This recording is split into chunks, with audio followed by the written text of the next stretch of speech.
KJ ഷൈനെതിരായ cyber ആക്രമണത്തിൽ YouTuber Yasar Edappal അറസ്റ്റിൽ. Aluva rural cyber പോലീസാണ് അറസ്റ്റ് ചെയ്തത്. വിദേശത്തായിരുന്ന യാസറിനെതിരെ ലുക്കൌട്ട് സർക്കുലർ ഇറക്കിയിരുന്നു. ഇന്നലെ രാത്രി നെടുമ്പാശ്ശേരി വിമാനത്താവളത്തിലെത്തിയപ്പോഴാണ് കസ്റ്റഡിയിൽ എടുത്തത്. കേസിൽ 3-ാം പ്രതിയാണ് യാസർ എടപ്പാൾ. വിവരങ്ങളുമായി നിഷ ദിലീപ് ചേരുകയാണ്. നിഷ, ഈ KJ ഷൈനെതിരായ സൈബർ ആക്രമണത്തിലാണ് യൂട്യൂബർ അറസ്റ്റിലായിട്ടുള്ളത് എന്നുള്ളതാണ് മനസ്സിലാക്കുന്നത്. എന്തൊക്കെയാണ് ഇയാൾക്കെതിരെ ചുമത്തിയിരിക്കുന്ന വകുപ്പുകൾ?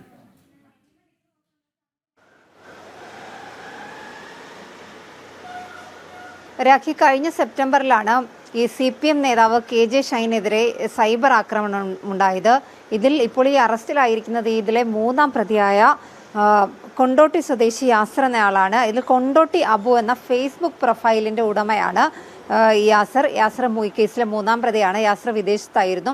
ഈ വിദേശത്തായിരുന്ന യാസറിനെതിരെ Aluva rural cyber police lookout notice പുറപ്പെടുവിച്ചിരുന്നു. എന്തായാലും ഇന്നലെ രാത്രി ഇയാൾ വിദേശത്ത് നിന്ന് എത്തുന്ന സമയത്ത് നെടുമ്പാശ്ശേരി വിമാനത്താവളത്തിൽ വെച്ചാണ് ആലുവ റൂറൽ പോലീസ് ഇയാളെ കസ്റ്റഡിയിലെടുത്തത്.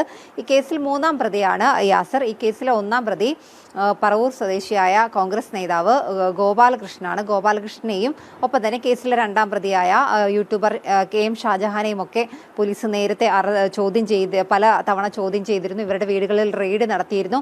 ഈ സൈബർ ആക്രമണം നടത്താൻ ഇവർ ഉപയോഗിച്ച ലാപ്ടോപ്പുകളും മൊബൈൽ ഫോണുകളും അടക്കം ഈ ഷാജഹാന്റെയും ഒപ്പം തന്നെ ഗോപാലകൃഷ്ണന്റെയും ഒക്കെ പക്കൽ നിന്ന് പിടിച്ചെടുത്തിരുന്നു.